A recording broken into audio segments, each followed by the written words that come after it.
اعوذ باللہ من الشیطان الرجیم بسم اللہ الرحمن الرحیم اللہم وفقنا لما تحب وترضى واجعل عاقبت امورنا خیرا ولا تکلنا الی انفسنا طرفۃ عین ابدا رب ادخلنی مدخل صدق واخرجنی مخرج صدق واجعل لی من لدنک سلطانا نصیرا۔ سورہ مبارکہ بقرہ آیات 8، 9 اور بعد۔ وَمِنَ النَّاسِ مَن يَقُولُ آمَنَّا بِاللَّهِ وَبِالْيَوْمِ الْآخِرِ وَمَا هُم بِمُؤْمِنِينَ يُخَادِعُونَ اللَّهَ وَالَّذِينَ آمَنُوا وَمَا يَخْدَعُونَ إِلَّا أَنفُسَهُمْ وَمَا يَشْعُرُونَ فِي قُلُوبِهِم مَّرَضٌ فَزَادَهُمُ اللَّهُ مَرَضًا وَلَهُمْ عَذَابٌ عَلِيمٌ بِمَا كَانُوا يَكْذِبُونَ۔ وہ لوگ جو جیسا کہتے ہیں ویسے ہوتے نہیں ہیں، جنہیں قرآن نے بعد میں منافق کہنا ہے، عنوان ان کا منافق رکھا ہے۔ یہاں ان کی طبقہ بندی ہو رہی ہے ہدایت کے مقابلے میں۔ جو ظاہراً زبان سے تأثر دیتے ہیں کہ ہم ہدایت پا رہے ہیں یا ہدایت لے رہے ہیں یا ہدایت کے قوانین اور حقائق کو مانتے ہیں، ہم ایمان کا دعویٰ کرتے ہیں۔ ایمان صرف تعلیم نہیں ہوتی بلکہ عملی اعتماد کرنا کسی چیز پر عمل میں، خواہ اس چیز کو انسان نے دیکھا ہے یا نہیں دیکھا۔ معمول کی زندگی میں انسان اس شے کو بھروسہ کر کے اعتماد کر کے زندگی گزارتا ہے۔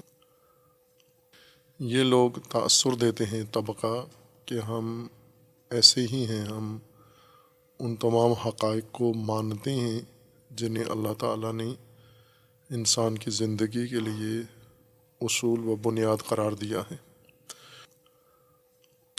لیکن یہ مومن نہیں ہیں۔ جو کہتے ہیں ایسے ہیں نہیں یہ لوگ۔ کیوں یہ کام کرتے ہیں؟ اس کی دلیل، وجہ اس کی قرآن کریم نے ذکر فرمائی ہے۔ خدعہ یخادعون اللہ والذین آمنوا وما یخدعون الا انفسهم وما یشعرون۔ وجہ اس کی یہ ہے، جو نہیں ہے ویسا بننا یا ویسا کہنا، اپنے آپ کو ایسا دکھانا جیسے انسان نہ ہو۔ اور آج کی دنیا میں یہ ایک عام روش بن چکی ہے تمام انسانوں کی، بلا تفریق مذاہب و مسالک، کہ انسان کوشش کرتے ہیں کہ ہم اپنے آپ کو وہ دکھائیں جو ہم نہیں ہیں۔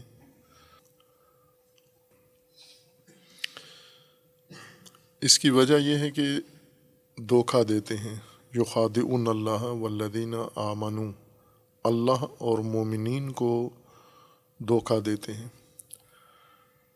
یخادعون مادہ خدع سے مشتق ہے۔ خدع، خدع دھوکہ کے معنی میں آتا ہے، لیکن دھوکہ بھی خود ایک مبہم لفظ ہے جس کے معانی استعمال کرنے والوں کے ذہن میں نہیں ہوتے، لہٰذا ہر قسم کی الجھن کو دھوکہ کہہ دیتے ہیں ہم۔ دقیق معانی جب معلوم ہوں پھر صحیح مطلب و مراد سمجھ میں آتی ہے۔ خدع چھپانے کو کہتے ہیں، اخفا کرنا، کسی چیز کو پنہان کرنا، ایسی شے کو جسے کرنا نہیں چاہیے، جسے ظاہر رہنا چاہیے، جسے نمایاں رہنا چاہیے، جسے واضح ہونا چاہیے، اس کو چھپانا۔ اس چیز کو خدعہ کہتے ہیں، عرب خدعہ۔ اور اس سے پہلے کہ یہ لفظ قرآن کریم میں استعمال ہو، لغت عرب میں رائج محاورے کا لفظ تھا، اور عرب بھی اپنی تہذیب کے مطابق مختلف موارد میں اس کو استعمال کرتے تھے۔ معمول کا استعمال ان کا ان کی تہذیب و وسائل زندگی کے مطابق زیادہ اونٹنیوں میں استعمال ہوتا تھا، یا کھجوروں میں استعمال ہوتا تھا، یا ان کے سفر حضر میں استعمال ہوتا تھا۔ وہ اونٹنیاں جو دودھ دیتی ہیں، اگر دودھ ویسے یہ ان کے تھنوں میں دودھ دانیوں میں موجود ہوتا ہے، نظر آتا ہے دودھ دینے والے جانوروں میں، چونکہ جسم کے اندر دودھ ایک ہی خزانے میں ہوتا ہے، دودھ دانی میں، وہاں سے تھنوں میں اتارتے ہیں یہ۔ جب ان کے دوہنے کا وقت آتا ہے، دودھ نکالنے کا وقت آتا ہے، یا ان کے بچوں کے دودھ پینے کا وقت آتا ہے، تو یہ دودھ دانی سے دودھ اپنے تھنوں میں اتار دیتے ہیں یہ جانور۔ لیکن دودھ دانی میں ہوتا ہے ان کے دودھ، اسی کو دیکھ کر ان کا مالک ان سے دودھ نکالتا ہے۔ وہ بعض اونٹنیاں معمول کے مطابق ہوتی ہیں، ان کے اگر دودھ بنا ہوا ہو، مالک نے نہ نکالا ہو، یا کسی فرد نے یا ان کے بچے نے نہ پیا ہو، تو اس وقت محسوس ہوتا ہے ان کی دودھ دانی نمایاں ہوتی ہے، ابری ہوئی ہوتی ہے۔ لغت میں اس حالت کو، اونٹنی کے اس حالت کو کہتے ہیں شکرا، یعنی جس کا دودھ نمایاں طور پر نظر آ رہا ہے سامنے۔ شکر اسی سے مشتق ہے لفظ شکر، نمایاں رکھنا اس چیز کو جو انسان کے پاس موجود ہے۔ اور اس کے مقابلے میں ہے کفر یا کفرا، جو چھپا لیتی ہے، پنہان کر لیتی ہے اپنے دودھ کو۔ شکر و کفر اس متقابل طور پر استعمال ہوتے ہیں۔ خب جب مالک اونٹنی کے دودھ دانی میں دودھ دیکھتا ہے، یا ویسے اس کو اندازہ ہوتا ہے کہ دودھ موجود ہے اس کے دودھ دانی میں، جب دودھ نکالنے جاتا ہے تو یہ تھنوں میں دودھ نہیں اتارتی، دودھ اپنی دودھ دانی میں چڑھا لیتی ہے، اتارتی نہیں ہے دودھ۔ یہ اس اونٹنی کو خدو کہتے ہیں عرب، یعنی جو چھپا لیتی ہے اس چیز کو جیسے اسے دکھانا چاہیے، جسے واضح کرنا چاہیے، اس کو ضرورت کے موقع پر چھپا لیتی ہے یہ اونٹنی، خدو ہے۔ اور عموماً مالک اس کا جب توقع رکھتا ہے، یا اس نے اہتمام کیا ہوا ہے، مہمان نوازی کرنی ہے، یا خود اپنے گھر اپنے بچوں کی ضرورت پوری کرنی ہے، اور وہ وقت پر دودھ کے لیے جاتا ہے، اور یہ دودھ آگے چھپا لیتی ہے، پنہان کر لیتی ہے، اس کو خدو کہتے ہیں عرب۔ اسی طرح وہ راستے، صحرائی راستے، چونکہ ریگستانی راستے ہوتے ہیں، پکے راستے نہیں تھے تاکہ دائماً قائم رہیں، قدموں کے نشان سے وہ راستے بن جاتے تھے، پھر جب آندھی چلتی ہے، طوفان ریگستانی، ان کے اوپر نئی ریت پڑ جاتی ہے اور نشان مٹ جاتے ہیں۔ بعض اوقات کثرت سے رفت و آمد کی وجہ سے موقع نہیں ملتا اس کے چھپنے کا، یا آندھی ریت کو، کیونکہ مسلسل لوگ گزرتے رہتے ہیں، اگر ریت پڑتی بھی ہے تو اوپر نشان دوبارہ پڑ جاتے ہیں، وہ نقوش مٹتے نہیں ہیں راستے کے، قدموں کے نشان۔ دور سے یا دھوپ میں، صحرا خصوصاً دھوپ میں، دو مناظر انسان کو دکھاتا ہے دن کے وقت۔ ایک پانی نظر آتا ہے صحرا میں، اور دوسرا راستہ بنا ہوا نظر آتا ہے۔ صحرا میں دور تک دیکھیں تو ایسے لگتا ہے جیسے کوئی راستہ جا رہا ہے یہاں سے، لیکن جب اس کے قریب جاتے ہیں تو وہاں راستہ نہیں ہوتا، وہاں ریت ہوتی ہے، ٹیلا ہوتا ہے اور ہر طرف یکسانیت ہوتی ہے۔ اسی طرح پانی صحرا میں نظر آتا ہے دھوپ کے وقت، خصوصاً دن میں، جس کو سراب کہتے ہیں، اور تشنا انسان اس کی جستجو میں جب اس کے قریب جاتا ہے تو وہاں صرف ریت ہوتی ہے، زمین ہوتی ہے، پانی نہیں ہوتا۔ اس راستے کو یا اس صحرا کو جو انہیں راستہ دکھائے لیکن وہاں راستہ نہ ہو، اور انہیں پانی دکھائے لیکن پانی نہ ہو، اس کو خیدہ کہتے ہیں۔ یہ صحرا یا یہ راستہ، یہ خیدہ ہے یہ، اور یہ ان کے استعمالات میں معمول تھا کہ جو چیز نظر آتی ہے یا دکھتی ہے ویسے نہ ہو۔ اس کیفیت کو خدعہ کہتے ہیں یا خد کہتے ہیں۔ اور پھر انسانوں کے اندر بھی، ویسے تو طبعی امور کے اندر یہ لفظ استعمال ہوتا تھا اور ہوتا ہے ابھی بھی، طبعیات میں ایسا ہی کرتے ہیں، عرب اس لفظ کو ان موارد میں استعمال کرتے ہیں، لیکن یہی کیفیت جو طبعیات میں ہے، صحرا میں ہے یا راستے میں ہے یا جنگل میں ہے، یہی بعض اوقات انسانوں میں بھی یا جانوروں میں بھی پیدا ہو جاتی ہے۔ جانور دکھتا کچھ اور ہے، لیکن جب اسے قریب جاتے ہیں تو نزدیک جا کے حقیقت کچھ اور انسان کو نظر آتی ہے۔ یہ عمل جانوروں میں آج کل عموماً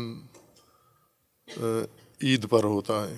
بقرہ عید جب ہوتی ہے، بڑی عید قربانی والی، لوگ منڈیوں میں جاتے ہیں اور دور سے جانوروں کو دیکھ کر ان کی طرف جذب ہو جاتے ہیں۔ جب قریب جاتے ہیں تو وہ جانور جو دکھتا تھا ویسے ہوتا نہیں ہے، باہر سے دکھتا تھا بہت ہی اچھا جانور ہے، موٹا جانور ہے، چربی والا جانور ہے، لیکن قریب جا کے معلوم ہوتا تھا کہ ویسے اس کو انہوں نے بنایا ہوا ہے، سنوارا ہوا ہے۔ انسان بھی ایسے کرتے ہیں کہ بعض اوقات انسان کوئی چیز دکھاتے ہیں یا اپنی شخصیت دکھاتے ہیں یا اپنا ماحول دکھاتے ہیں یا اپنا مزاج دکھاتے ہیں، بناتے ہیں، یا اپنی ذہنیت دکھاتے ہیں، اپنا موقف دکھاتے ہیں اور اپنا اعتقاد دکھاتے ہیں، اپنا مذہب دکھاتے ہیں۔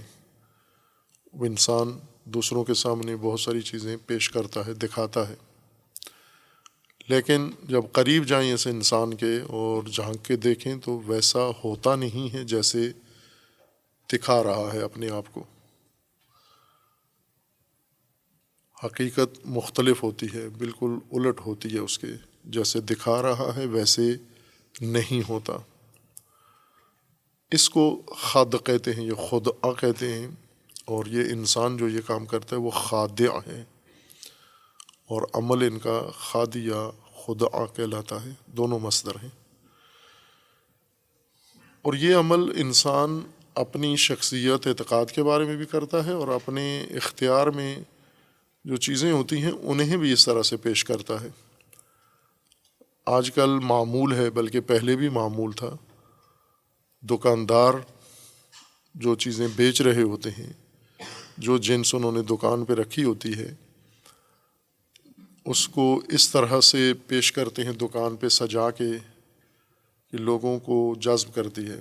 اس کو لوگ سمجھتے ہیں کہ یہ اعلیٰ کیفیت کی اور اعلیٰ جنس کی شے ہے، لیکن جب قریب جاتے ہیں، اس کو آزماتے ہیں، اس کو پرکھتے ہیں، وہ کچھ اور چیز نکلتی ہے۔ یہ تجارت اسی بنیاد پر ساری قائم ہے کہ دکاندار جو کچھ دکھاتے ہیں وہ کچھ ہوتا نہیں ہے۔ بلکہ موجودہ زمانے میں، پہلے یہ کام کم ہوتا تھا، موجودہ زمانے میں یہ زیادہ رائج پا چکی ہے یہ چیز، بلکہ تجارت کا دار و مدار ہی سارا اسی بات کے اوپر ہو گیا ہے۔ سابقہ زمانوں میں جب وسائل تشہیر نہیں تھے تو تجارت تشہیر کی بنیاد پر نہیں ہوتی تھی، بلکہ ضرورتوں کے مطابق مختلف جگہوں پر منڈیاں لگتی تھیں اور ضرورت مند اپنی ضرورت کی اشیاء کے لیے متعلقہ منڈی میں جاتے اور اشیاء وہاں لگی ہوتی تھیں۔ وہاں پر یہ کام لوگ کرتے تھے کہ اچھی چیزیں سامنے لگاتے تھے، ناقص معیوب چیزیں نیچے یا پیچھے رکھتے تھے، لیکن تشہیر نہیں ہوتی تھی۔ اس طرح نہیں ہوتا تھا کہ پوسٹر لگیں، بینر لگیں یا اطلاعیے لگیں، بیانیے لگیں اور نشر ہوں، پھر اصل چیز کہیں اور پڑی ہوئی ہے لیکن لوگوں کے گھروں کے اندر ان کے اشتہار چسپاں کیے گئے ہوں کہ یہ چیز اچھی چیز ہمارے پاس موجود ہے۔ یہ متاخر زمانے میں شروع ہوا ہے۔ تجارت کی بنیاد تشہیر کی صورت میں ہوئی ہے۔ پہلے گاہک جذب کرنے کا یا لوگوں کو شے کی خریداری کے لیے مائل کرنے کا طریقہ یہ ہوتا تھا کہ اس کو مرغوب بنایا جاتا تھا، اس شے کو، اور جتنی مرغوب ہوتی تھی لوگ اسے زیادہ خریدتے تھے۔ لیکن آج مرغوبیت کے لیے جو رقم خرچ ہونی چاہیے وہ ساری تشہیر پہ خرچ ہوتی ہے، اور تشہیر کے بعد لوگ اسی غیر مرغوب چیز کو خرید لیتے ہیں اور تشہیر کا خرچہ اس سے نکال لیتے ہیں، بلکہ کئی گنا زیادہ نکال لیتے ہیں۔ شے کی پیداوار میں کم خرچہ ہوتا ہے، اس شے کی تشہیر میں زیادہ خرچہ ہوتا ہے۔ پیداوار کا خرچہ اور تشہیر کا خرچہ دورہ تیرہ اضعافاً مضاعفاً سود لگا کے اس کے اوپر یہ لوگوں سے وصول کر لیتے ہیں۔ اسی چیز کو خدعہ کہتے ہیں کہ تجارت میں آپ جو کچھ دکھا رہے ہیں یہ چیز، اس کی کیفیت یا کمیت یا اس کی اصلیت، وہ شے ویسے نہ ہو جو آپ دکھا رہے ہیں۔ دکھا کچھ رہے ہیں، حقیقت میں وہ کچھ اور ہے۔ یہی خدعہ ہے، اور یہ خدعہ آج کی مارکیٹ کی بنیاد ہے، آج کی تجارت کی بنیاد ہے یہ۔ اسی طرح انسان اپنی شخصیت بناتے ہیں، بہت سارے لوگ جو فی زمانہ تجارت ہی کی طرح رائج چیز ہے، جھوٹی شخصیت بنانا اپنی۔ ہر آدمی اپنی کاذب شخصیت بناتا ہے، جیسے ڈگریاں لینا، بڑی بڑی القابات اختیار کرنا اور بڑے بڑے اپنے منصب لکھنا، اس کے اوپر اپنے نام کے ساتھ سوابق اور لواحق لگا کر یہ تأثر دینا کہ بہت تعلیم یافتہ شخصیت ہے، بہت اعلیٰ منصب شخصیت ہے اور بہت ہی اصیل شخصیت ہے۔ یہ ایک عام رواج ہے، جب اس کے قریب جائیں تو ویسے ہے نہیں۔ مثلاً ان کے جیسے آج کل ملازمتوں کے لیے ایک طریقہ ہے کہ اپنا ایک تعارفی معلومات دیتے ہیں، سی وی، جب وہ پیش کیا جاتا ہے اس کے اندر بھرپور انداز سے اپنی شخصیت، اپنی تعلیم، اپنا تجربہ اور اپنے آپ کو محنتی، اپنے آپ کو بڑا لائق فائق انسان بتاتے ہیں۔ جب اسے دو باتیں کرو تو اسے ابجد بھی نہیں معلوم ہوتی۔ یہی خدعہ ہے، اسی کو خدعہ کہتے ہیں۔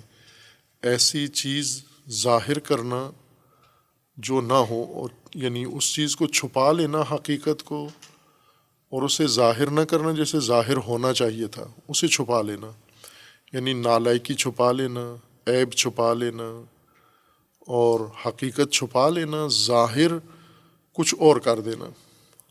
جو ظاہر کیا جا رہا ہے وہ واقعیت میں نہیں ہے، اور جو واقعیت دکھانی چاہیے وہ خدعہ کہلاتا ہے۔ خدعہ میں اور باقی اس قسم کے مشابہ مطالب میں یہ فرق ہے۔ مثلاً ریاکاری میں انسان چھپاتا کچھ نہیں ہے، صرف دکھاتا ہے۔ خدعہ میں چھپانا زیادہ اہمیت رکھتا ہے، پنہان کاری زیادہ اہمیت رکھتی ہے. یعنی جس چیز کو ظاہر ہونا چاہیے تھا اسے انسان چھپا دیتا ہے، پردہ ڈال دیتا ہے، اس پر نظر نہ آئے کسی کو. ریاکاری میں الٹ ہے، ریاکاری میں جو چیز انسان کو چھپانی چاہیے وہ ظاہر کر دیتا ہے، دکھا دیتا ہے. لہذا خدعہ ریاکاری نہیں ہے، تلازم ہے ان کے اندر کہ جہاں پر بھی انسان خدعہ کرتا ہے تو کوئی نہ کوئی چیز دکھاتا ہے اس پنہان کاری کے لیے، اور جہاں پر ریاکاری کرتا ہے، ریا کرتا ہے، تو کسی اپنے عیب کو چھپا بھی رہا ہوتا ہے، لیکن توجہ اس کی صرف اپنے آپ کو دکھانے پر ہوتی ہے. خدعہ چھپانے کے معنی میں ہے، اخفا کرنا، پنہان کرنا اس حقیقت کو جسے واضح کرنا چاہیے تھا. معاملات میں یہ ضروری ہے، شرعاً بھی ضروری ہے، قانوناً بھی ضروری ہے، عرفاً بھی ضروری ہے کہ آپ کوئی چیز خرید رہے ہیں جب یا بیچ رہے ہیں تو آپ کے پاس جو چیز ہے اس کی تمام حقیقت آپ خریدنے والے کو بتائیں، یا نمایاں رکھیں وہ خود سمجھ جائے، یا آپ اس کو بتائیں کہ یہ کون سی چیز ہے جو میں آپ کو بیچ رہا ہوں. ممکن ہے وہ دیکھ کر نہ سمجھ سکے، اگر تو آپ دکھا دیں تو بتانا ضروری نہیں ہے، وہ خود دیکھ کے سمجھ جائے گا. جیسے آپ اگر گھر بیچ رہے ہیں، معیوب گھر ہے، عیبدار گھر ہے، اس کو رنگ روغن کرا کے سجا کے آپ پیش کر دیں اور جو اس کے عیب ہیں وہ نہ بتائیں. گاڑیاں لوگ ایکسیڈنٹ ہوتا ہے، گاڑیاں معیوب ہو جاتی ہیں، پھر ان کو صحیح کرا کے، اصلاح کرا کے، رنگ روغن کرا کے ان کو جا کے کھڑا کر دیا جاتا ہے شو روم میں. اور عموماً گاڑیوں کے ماہرین کم ہوتے ہیں، شوقین زیادہ ہوتے ہیں. شوقین گاڑیوں کے آتے ہیں، وہ رنگ روغن ہی دیکھتے ہیں، یا عورتیں عموماً انہیں گاڑیوں کے انجن، گاڑیوں کی حقیقت، ان کے پرزوں کی حقیقت یا گاڑی کا جو اصل ڈھانچہ ہے اس کو نہیں دیکھتی، ظاہر دیکھ کر دھوکے میں آ کے پسند کر لیتی ہیں. اسی طرح بہت ساری چیزیں بازار میں، مارکیٹ میں اس بنیاد پر بکتی ہیں کہ ان کی جو حقیقت ہے وہ پنہان کی گئی ہوتی ہے، اور جو دکھایا جا رہا ہوتا ہے وہ حقیقت نہیں ہوتی. یہ خدعہ معمول ہے، ان امور میں سے ہے جو غیر شعوری طور پر بلکہ شعوری طور پر سب کرتے ہیں. اور چونکہ ہم ایسے عہد میں، زمانے میں ہیں جہاں منکرات کی قباحت کثرت ارتکاب و کثرت استعمال کی وجہ سے ختم ہو گئی ہے، انسان کے ذہن میں ختم ہو گئی ہے، ورنہ حقیقت میں تو قباحت ان کے اندر موجود ہے، لیکن انسان اتنا اس عمل کے مرتکب ہوتے ہیں. جس طرح آپ ادبیات میں پڑھتے ہیں نا، کثرت استعمال سے یہ حرف ختم ہو گیا ہے، حذف ہو گیا ہے، کثرت استعمال سے یہ لفظ، یہ حمزہ یا یہ الف ہٹ گیا ہے، کثرت استعمال سے یہ حرکت اس طرح سے ہو گئی. کثرت استعمال الفاظ میں جیسے اثر انداز ہے، اس سے زیادہ انسان کے اقدار میں، انسان کے اعمال میں، انسان کے معیاروں میں دخیل ہے. کثرت استعمال سے کسی بھی غلط کام کو جب کثرت سے انجام دیا جائے تو اس کی غلطی کا احساس انسان کے اندر سے مٹ جاتا ہے.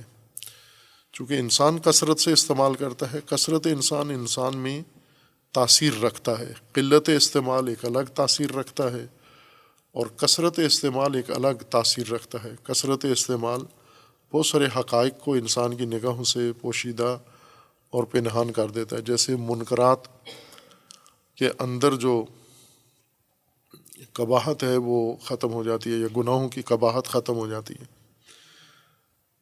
بہت پارسا لوگ، متقی لوگ جو اپنے آپ کو کہتے ہیں، جو کہتے ہیں آمنا اتقینا، ہم متقی ہو گئے ہیں، ہم پارسا ہو گئے ہیں، ہم مثلاً مومن ہو گئے ہیں. انہی مومنین سے کوئی چیز خریدیں، جا کر گاڑی خریدیں تو انہوں نے پنہان کیا ہوا ہے گاڑی کے سارے عیب، اور چھپا کر پنہان کر کے آپ کو گاڑی پیش کر رہے ہیں. خریدنے والا بھی مومن، بیچنے والا بھی مومن ہے، لیکن آپ اس مومن سے گھر خریدیں، گھر کے سارے عیب پنہان کر کے چھپا کے پھر آپ کو آ کے گھر دیتا ہے اور اس کی توصیف کرتا ہے، تعریفیں کرتا ہے. اسی کو خدعہ کہتے ہیں. اور یہی خادعانہ زندگی ہے، یہ منافقانہ زندگی یہی ہے. منافقت فقط یوں نہیں کہ مسجد میں آ کے کشف ہوتی ہے، معمول کی زندگی میں پتہ ہوتا ہے. یا جیسے انسان کی شخصیت ہے ویسے دوسروں کے سامنے اس شخصیت کو پنہان رکھتا ہے، چھپا کے رکھتا ہے. اور یہ پنہان کاری جب انسان میں آ جائے، کفر کی بنیاد بھی تو پنہان کاری ہے. پنہان کرنا، چھپانا ہی کفر کی بنیاد بنتا ہے.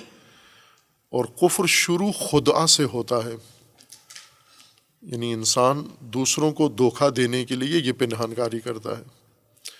یعنی یہ وجہ کہ کیوں چھپاتے کیوں ہوں، جیسے ہے ویسے کیوں نہیں دکھاتے؟ چونکہ جیسے ہے ویسے اگر دوسروں کے سامنے لے آئیں وہ اسے پسند نہیں کریں گے، مجھے پسند نہیں کریں گے، میری اس شے کو، جنس کو پسند نہیں کریں گے، میرے اس کام کو، عمل کو پسند نہیں کریں گے، چھوڑ دیں گے، دھتکار دیں گے، رد کر دیں گے. لہٰذا لوگوں کو اپنی چیزیں دینے کے لیے، ان کے سپرد کرنے کے لیے یا ان کا اعتماد حاصل کرنے کے لیے یہ پنہان کاری کی جاتی ہے.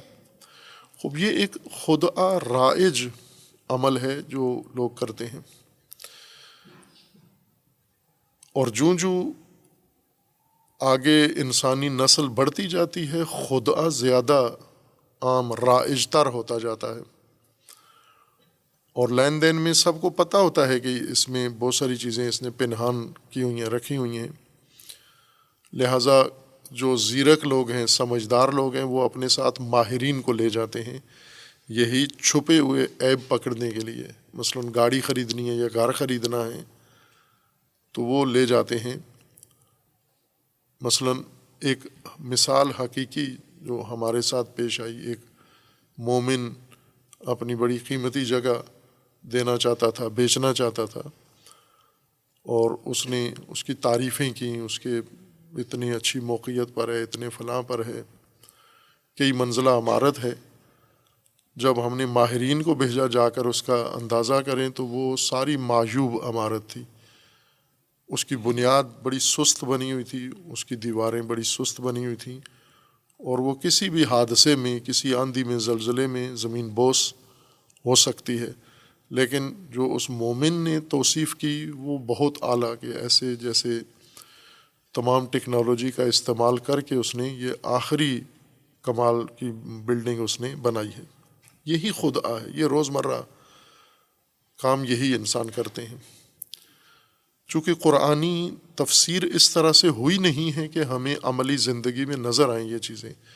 یعنی ہم نے خدعہ بیان کیا ہے، تفسیر کیا ہے اس طرح سے کہ یہ صرف عہد رسول اللہ میں 3-4 آدمیوں میں موجود تھا، پھر اس کے بعد ختم ہو گیا. اور آج کی نسل تو مکمل طور پر نہ خدعہ کا معنی جانتی ہے، نہ اس کا شکل دیکھی ہے، نہ یہ مرتکب ہوتے ہیں. آپ خدعہ کو اس طرح سے تبیین کریں، تشریح کریں کہ لوگوں کو خود اس کا اپنا عمل نظر آئے کہ یہ تو میں کر رہا ہوں، خود میں، سب سے پہلے میں کرتا ہوں، پھر میرے ساتھ یہی کام دوسرے کرتے ہیں. دوسروں کو دھوکہ دینا اپنے مفاد کی خاطر، اپنے شخصی مفاد کی خاطر، مالی مفاد کی خاطر، سماجی مفاد کی خاطر یہ کام کریں. آپ کی سیاست ساری اسی کے اوپر پنہان ہے.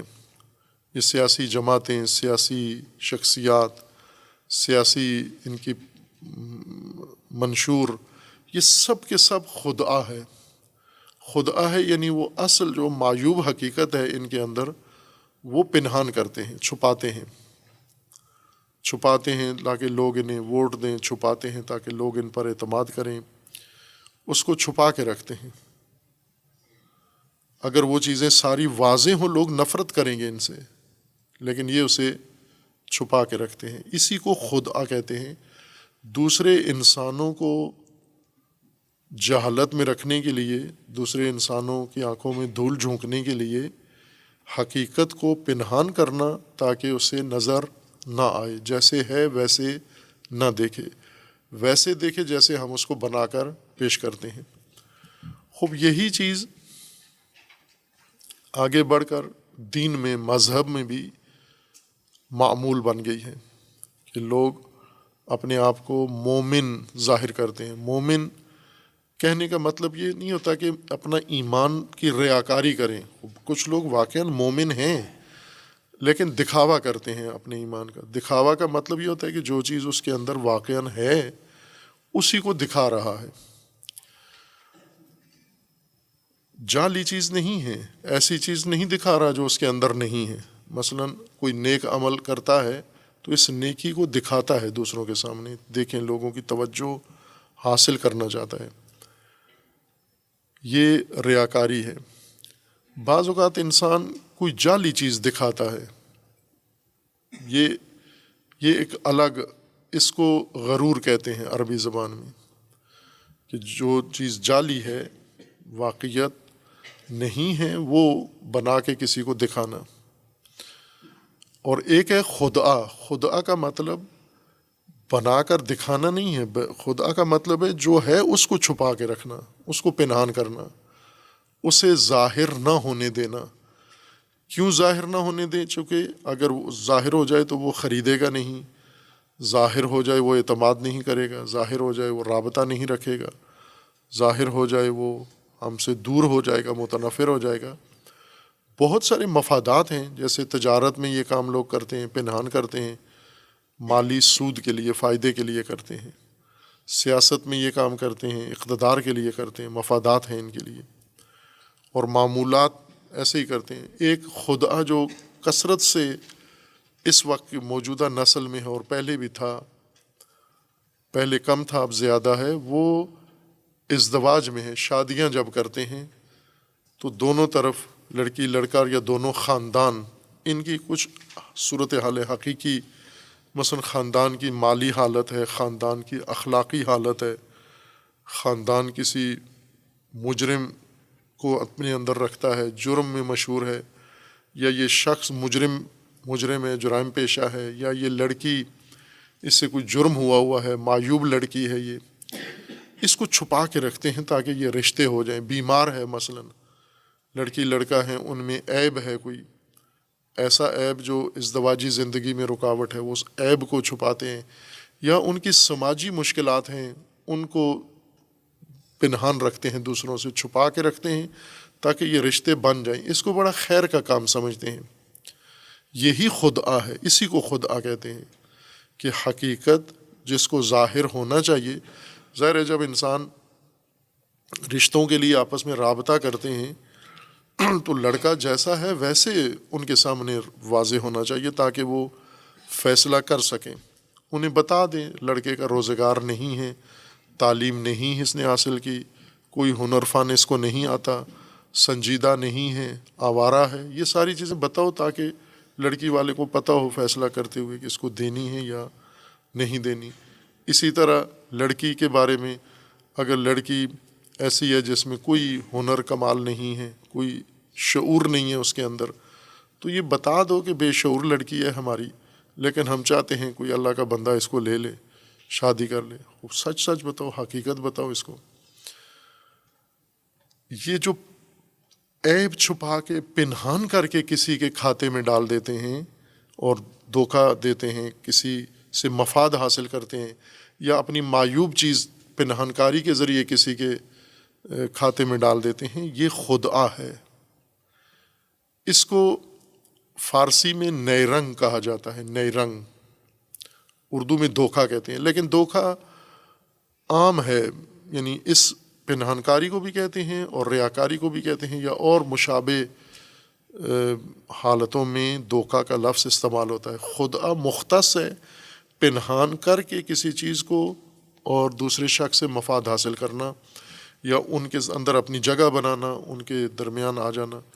جیسے مثلا ملازمت ہے، ایک عام خدعہ جو اس وقت رائج ہے، یہ وہ خدعہ سماجی ایک برائی ہے، ایک جرم ہے، سماجی جرم ہے، اور معاشرہ اس میں مبتلا ہے۔ منافق معاشرہ اسی کو کہتے ہیں. یوں نہیں کہ منافقت صرف مذہب میں آ کر ظاہر ہوتی ہے، معمول کی زندگی میں جب انسان چھپا رہا ہو کچھ تو منافق بن جاتا ہے. خوب ایک عام کام جو رائج ترین ہے، جیسے شادیوں میں ہے، جیسے تجارت میں ہے، اسی طرح کا ملازمت کے اندر بھی ہے. بہت سارے لوگ ہیں تعلیم حاصل کرتے ہیں، کوئی ڈگری سند لیتے ہیں یا تربیت لیتے ہیں، ٹریننگ لیتے ہیں، پھر اس کے بعد ملازمت کے لیے اسامی نکلتی ہے اور یہ وہاں پر تقاضا جا کے کرتے ہیں کہ ہمیں دی جائے یہ ملازمت. انہوں نے جو شرائط رکھی ہوئی ہیں کہ یہ چیزیں آپ کے اندر ہونی چاہیے، یہ جا کر ظاہر کرتے ہیں کہ ہم ایسے ہی ہیں جو آپ کو درکار ہے، ہم تجربہ کار ہیں اور ہم ہنرمند ہیں، ہم پڑھے لکھے ہیں، ہم ڈگری ہولڈر ہیں، ہم فلاں فلاں، اور وہ سب کچھ غلط ہوتا ہے. اصل حقیقت یہ ہے کہ یہ شخص کسی محکمے میں تھا، اس کو وہاں سے چوری، جھوٹ، کرپشن کی بنیاد پر نکالا گیا ہے وہاں سے، لیکن یہ بتائے گا آ کر آپ کو کہ میں وہاں تھا. چونکہ وہاں کا سسٹم صحیح نہیں تھا، وہاں تنخواہیں وقت پہ نہیں دیتے تھے، وہاں انسان کی قدر نہیں کی جاتی تھی، لہٰذا میں چھوڑ کر آ گیا. آگے آپ کو یوں بتائیں گے آ کر، یہ نہیں بتاتا کہ مجھے نکالا گیا ہے، میں سست تھا، میں نالائق تھا، میں غیر ذمہ دار تھا، میں نقصان پہنچایا اس ادارے کو، محکمے کو، یہ سب کچھ کرتوت وہاں کر کے ابھی آپ کے پاس آیا ہوں. یہ سب کچھ پنہان کرتا ہے، چھپاتا ہے اور آپ کے سامنے اپنے آپ کو ایک ذمہ دار آدمی دکھاتا ہے. یہی خدعہ ہے. اس خدعہ کی بنیاد واضح ہے کیا کہ مفاد ملازمت لینا ہے، اس نے شادی کرنی ہے، اس نے سامان اپنا بیچنا ہے، اس نے تعلقات قائم کرنے ہیں، سیاسی روابط اس نے قائم کرنے ہیں، اور حقوق حاصل کرنے کے لیے بہت سارے حقوق ہیں کسی جمعیت کے لیے ہوتے ہیں. یہ اپنی حقیقت پنہان رکھ کے ان حقوق تک رسائی حاصل کرتا ہے. یہ اس کی وجوہات ہیں خدعہ کی کہ ان مفادات کے لیے یا ان اغراض کے لیے، ان مقاصد کے لیے اصل واقعیت کو چھپا کر اور جو واقعیت نہیں ہے اسے لوگوں کے سامنے پیش کرتا ہے. خوب لوگ آ بھی جاتے ہیں دھوکے میں. دھوکہ دینے والوں سے دھوکہ کھانے والے زیادہ ہیں.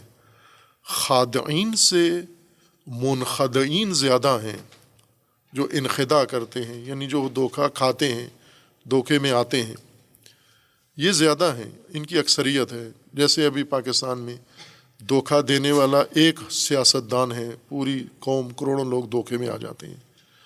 جھوٹ ایک آدمی بولتا ہے یا ایک دکاندار ہے، وہ اشیاء کو اس خدعہ کے ذریعے بیچتا ہے اور ہزاروں گاہک ہیں جو اس خدعہ میں آ جاتے ہیں. اس کی حوصلہ افزائی اسی سے ہوتی ہے کہ خدعہ کامیاب ترین تجارت ہے.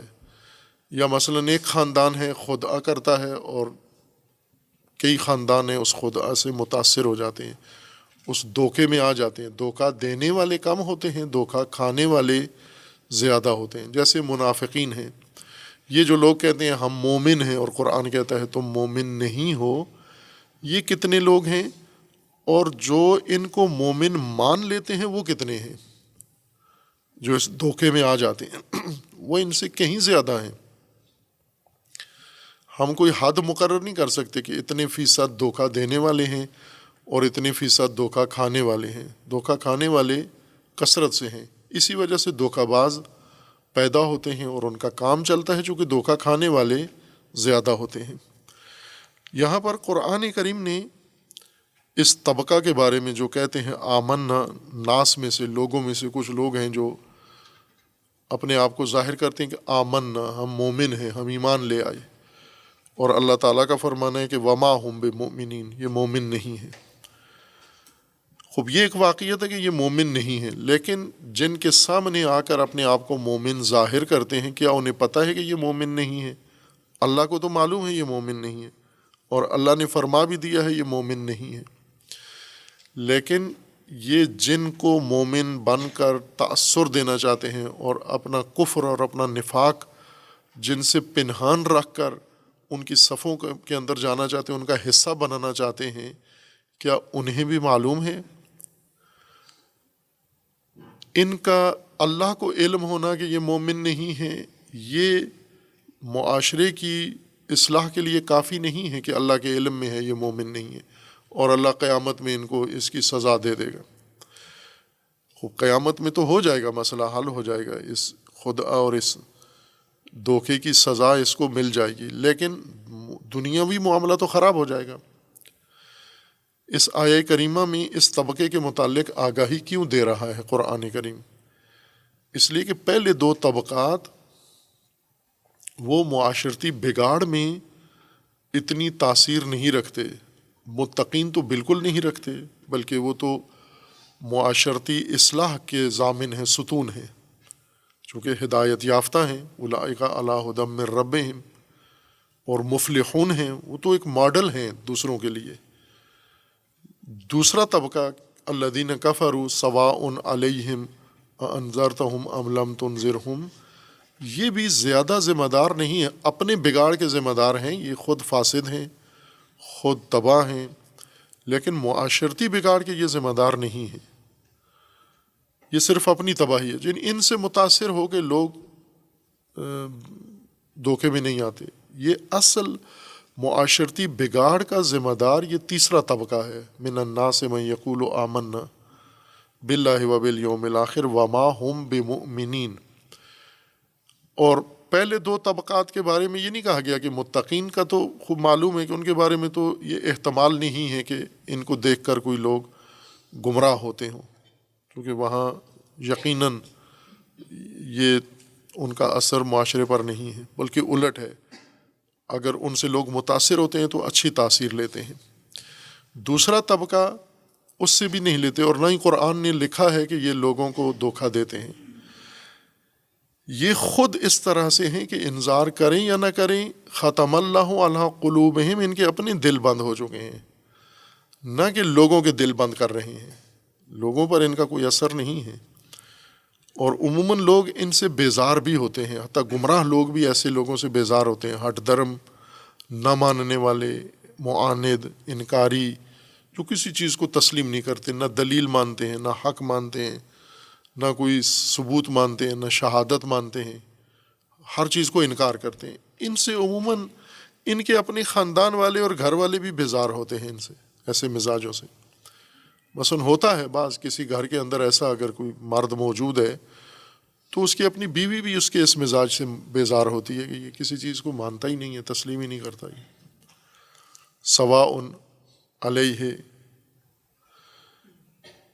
لیکن یہ تیسرا طبقہ، اس کے بارے میں قرآن نے فرمایا ہے کہ یخادعون اللہ والذین آمنوا، اس کی نیت ہی معاشرہ بگاڑنا ہے، یہ خدا کرتا ہی اسی نیت سے ہے، وجہ یہی ہے اصلی اس کی مشکل نظریاتی اعتقادی نہیں ہے، اس کی مشکل یہ ہے کہ یہ ایک فاسد انسان ہے، جیسا کہ بعد میں قرآن ان کے بارے میں فرمائے گا، الا انہم هم المفسدون، یہ مفسد لوگ ہیں، یہ جو کچھ کرتے ہیں ان کا رخ ان کی ہر جرم کا، برائی کا لوگوں کی طرف ہے، معاشرے کی طرف ہے، ناس کی طرف ہے، ان کو دھوکہ دینے کے لیے سب کچھ کر رہے ہیں۔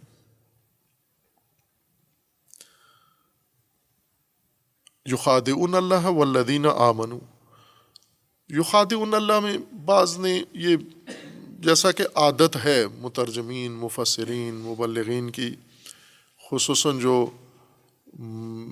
مدرسئی مزاج رکھتے ہیں، ان کا ایک مزاج بن جاتا ہے، اور میں پہلے کئی دروس میں طلاب کو یہ تذکر دیا ہے کہ آفات علم کی یا تعلیم کی یا تعلیمی نظام کی، ان سے عمدن اپنے آپ کو دور رکھنا ہے، اس میں نہیں پڑیں۔ جس طرح روایات میں آفات شناسی میں ذکر کیا ہے کہ طالب علموں میں ایک مزاج ابتدا سے ہی طالب علمی سے بن جاتا ہے، جب عالم بن جاتے ہیں وہ پختہ ہو جاتا ہے، اور وہی ان کی بربادی کا باعث بنتا ہے، اور وہ ہے میرا کسی باس میں الجھنا، باس برائے باس،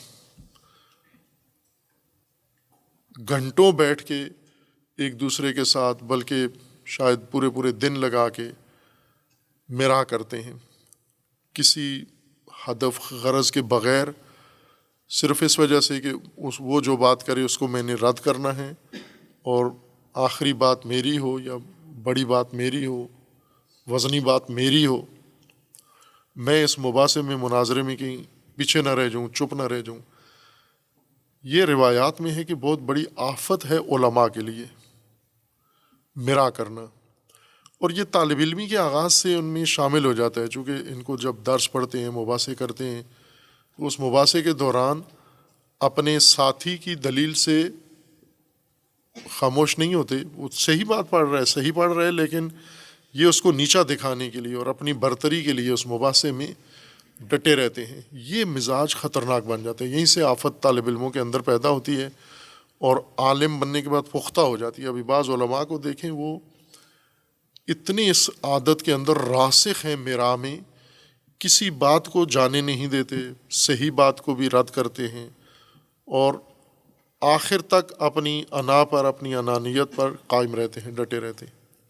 یہ وہ آفت ہے جس سے بچنا ہے. ایک جو آفت ہے وہ چونکہ طالب علموں کو جو تدریس ہے یہ یونیورسٹی والوں میں نہیں ہوتی، انہیں یہ اسلوب نہ سکھایا جاتا ہے نہ پڑھایا جاتا ہے، ان میں اور آفات ہیں. ان میں یہ آفات ہیں کہ انہیں موقع ملتا ہے کہ آپ کوئی اشکال کریں، آپ کوئی اعتراض کریں، یہ پھر ڈھونڈتے ہیں اعتراض اشکال، اور نہ بھی ہو تو بھی نکالتے ہیں تاکہ اشکال کرنے والا ذرا زیادہ فاضل سمجھا جاتا ہے. یہ بھی ایک آفت ان کے اندر پیدا ہو جاتی ہے. ایک آفت ان کے اندر یہ پیدا ہوتی ہے کہ آپ فرضی باتیں زیادہ کریں، احتمالات، تخمینے زیادہ لگائیں. اس کا ایک اثر یہاں ہے، یخادعون اللہ.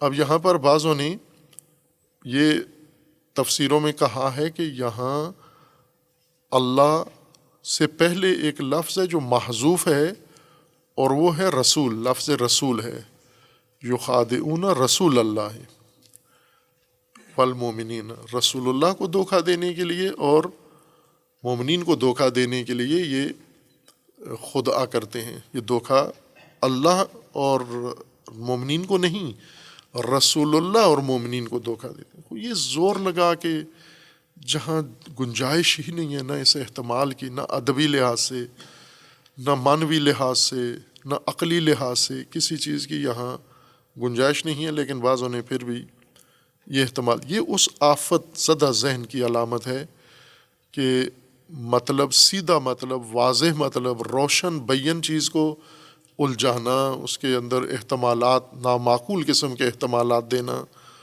اور جب ذہن اس طرح کا وسواسی ہو جائے تو پھر وہ پائیدار نہیں رہتا، اس کا کسی بات پہ ایمان بھی نہیں ہوتا.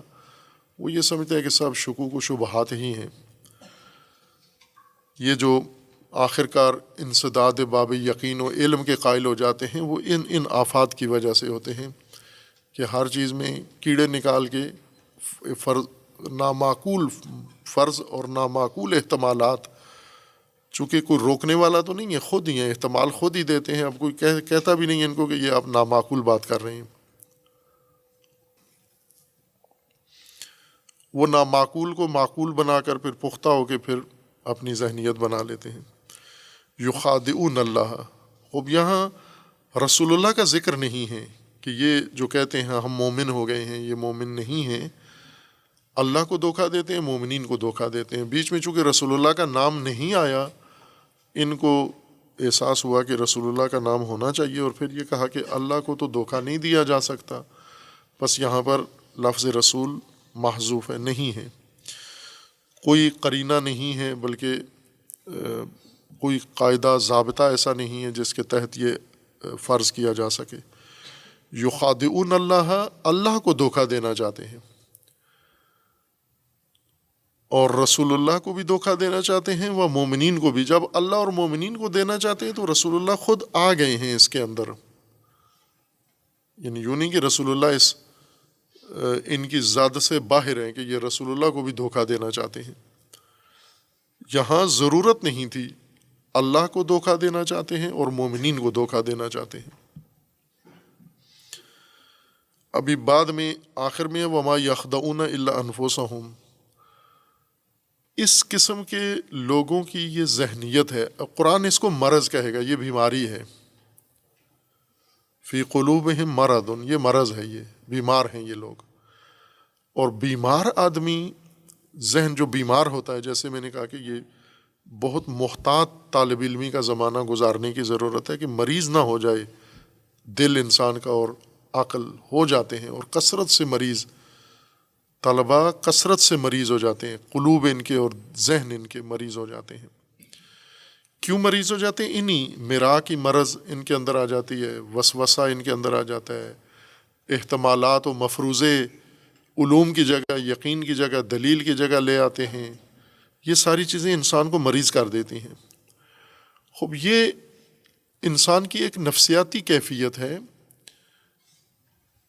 کہ پہلے ایک جھوٹ بولتا ہے، پھر اس جھوٹ کو تکرار کرتا ہے، کثرت سے بولتا ہے، اور کثرت سے جھوٹ بول کر پھر خود بھی اس کے جھوٹ ہونے کا منکر ہو کے اس کے سچ ہونے کا قائل ہو جاتا ہے کہ اتنی کثرت سے جب ایک چیز کی جاتی ہے تو آہستہ آہستہ اثر پڑتا ہے، انسان کا ذہن، انسان کا نفس اثر پذیر ہے، تاثیر ہوتی ہے اس میں۔ جب بھی آپ کوئی چیز کثرت سے کریں گے، اس کثرت کا ایک غیر شعوری اثر آپ کے وجود پر پڑتا ہے، آپ کے نفس پر پڑتا ہے۔ جس عمل کو بھی کثرت سے انجام دیں گے، وہ صفت بنے گا، وہ عادت بنے گا، وہ ملکہ بن جائے گا، وہ راسخ ہو جائے گا، اور آپ کو توجہ بھی نہیں ہوگی۔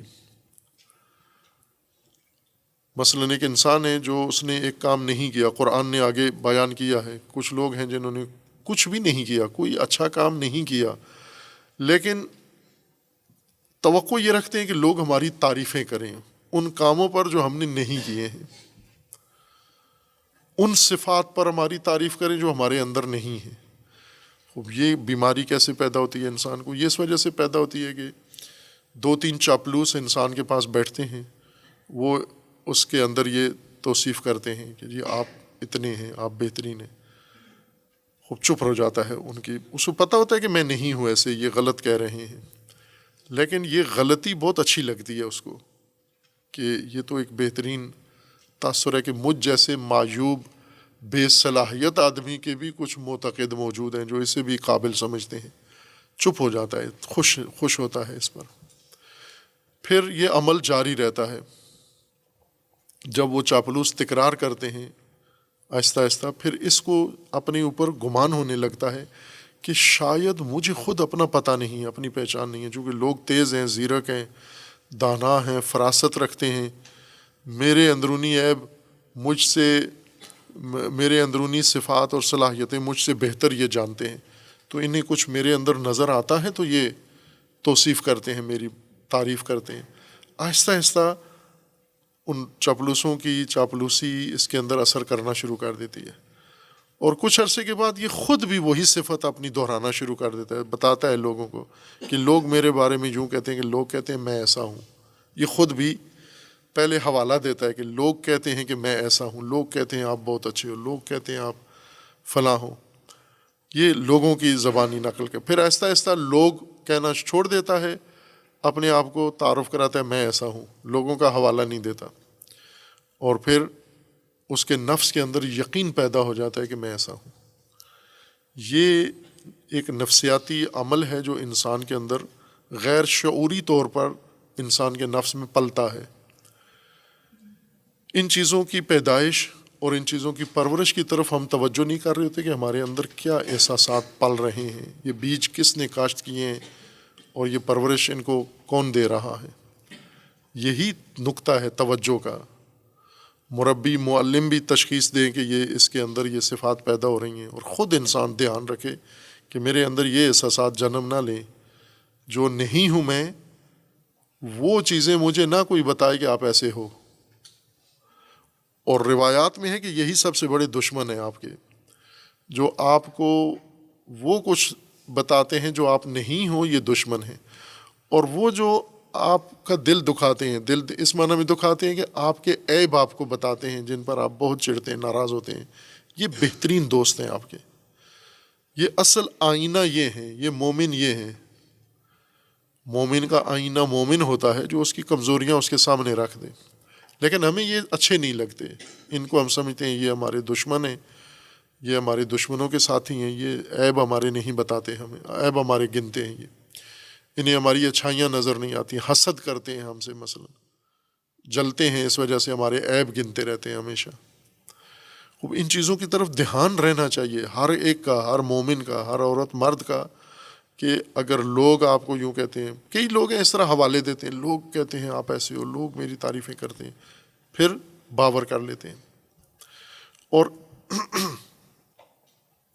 اس باور میں انہیں چونکہ لوگوں کے سامنے ایک چیز پھیلاتے ہیں اور لوگوں میں پھیل جاتی ہے وہ چیز، جب دیکھتے ہیں کہ لوگ میرے اس غلط بات کو مان چکے ہیں، ایک تو خود بھی اس کو ماننا شروع کر دیتے ہیں، دوسرا ان کے اندر یہ چیز پکی ہو جاتی ہے کہ اللہ نے بھی ایسا ہی، اللہ کو بھی یہی پسند ہے، اللہ نے بھی مان لیا یہ، چونکہ پہلے یہ خود ان کے اندر یہ احساس پیدا ہوتا ہے کہ یہ جو ہم نے کیا ہے، چھپایا ہے، یہ غلطی نہیں کی، چونکہ سب لوگوں نے مان لی ہے۔ جب سب لوگوں نے مان لی ہے تو اس کا مطلب ہے کہ اللہ نے بھی اس کو قبول کر لیا، یعنی اللہ کی بارگاہ میں بھی یہ چیز مانی جا چکی ہے، نہ کہ اللہ کو ناپسند ہے۔ یہ اللہ کو دھوکا ان کے نفسیات میں بیماری کی وجہ سے یہ احساس پیدا ہوتا ہے کہ ہم اللہ کو بھی ورغلا سکتے ہیں، نہ اسی ورغلانے کے ساتھ، یعنی اللہ کو علم نہیں، نہ انہیں پتہ ہے کہ اللہ کو علم ہے، اللہ کو دھوکا نہیں دے سکتے۔ یہ احساس جو ان کے اندر پیدا ہوتا ہے وہ یہ ہے کہ پہلے یہ لوگوں کو دھوکا دیتے ہیں، لوگوں کو دھوکا دے کے خود دھوکے میں آتے ہیں، پھر اس کو دھوکا ہونے کا ان کے ذہن سے احتمال ختم ہو جاتا ہے، اس کے سچائی ہونے کا یقین پیدا ہوتا ہے۔ جب سچائی کا یقین پیدا ہوتا ہے پھر یہ کہتے ہیں کہ اللہ کو بھی یہی پسند ہے، جو میں کر رہا ہوں یہ اللہ کے حکم کے مطابق کر رہا ہوں میں۔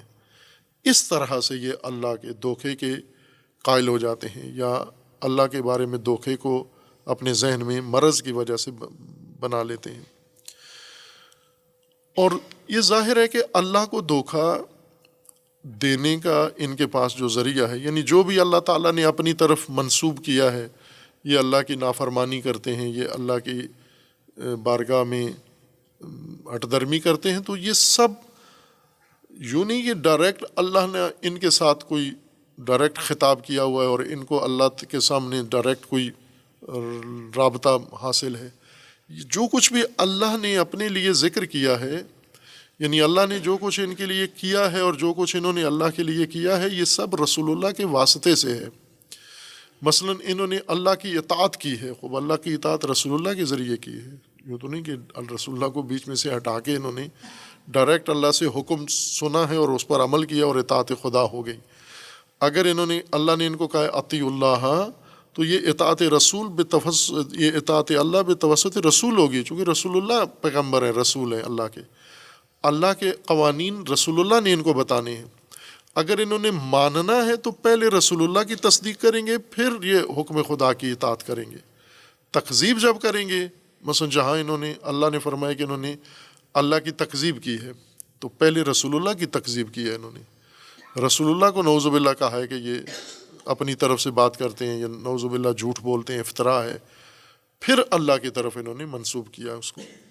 تو جہاں بھی اللہ تعالیٰ نے کسی لوگوں کے کسی عمل کو یا لوگوں کے کسی حالت کو اپنی طرف منسوب کیا ہے، وہ رسول اللہ کے توسط سے ہے۔ یہ ایک اس لیے رسول اللہ کا ذکر نہیں ہے چونکہ یہ ایک طے شدہ بات ہے کہ اللہ کو دھوکہ دینا یہ اسی طرح سے ہوگا کہ یہ رسول اللہ کو پہلے کوشش کرتے ہیں دھوکہ دیں، پھر رسول اللہ کو دھوکہ دے کر یہ اللہ کو دھوکہ دیں گے، ورنہ رسول اللہ کے بغیر ڈائریکٹ تو اللہ سے ان کا کوئی لنک نہیں ہے، تعلق نہیں ہے۔ بس اس حذف کے بغیر یہ جو بعضوں نے احساس کیا کہ یہاں اللہ اور مومنین ڈائریکٹ ہو گئے ہیں اور رسول اللہ کا بیچ میں تذکرہ ختم ہو گیا ہے، اور انہوں نے خلاف قواعد ادب و تفسیر یہاں پر حذف کے قائل ہو گئے ہیں، اس کی تکلف کی ضرورت نہیں ہے، بلکہ یہ تحلیل موجود تھی یہاں پر کہ اللہ کے لیے جو کچھ یہ کر رہے ہیں، جیسے اطاعت اللہ کی رسول کے توسط سے کریں گے، بیچ میں واسطہ رسول اللہ بنیں گے،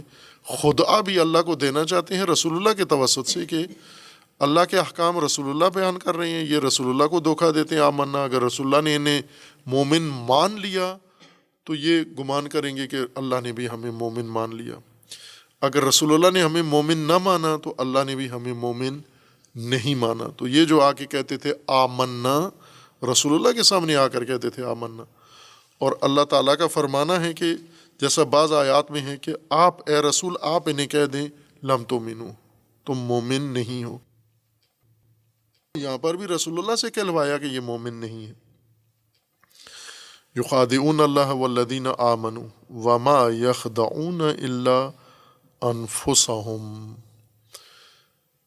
خدعہ کرنے والا انسان جو لوگوں کو خدعہ کرے، یا اللہ کو یا رسول اللہ کو یا معاشرے کو یا اپنے طرف فریق کو، اصل میں یہ اپنے آپ کے ساتھ خدعہ ہوتا ہے۔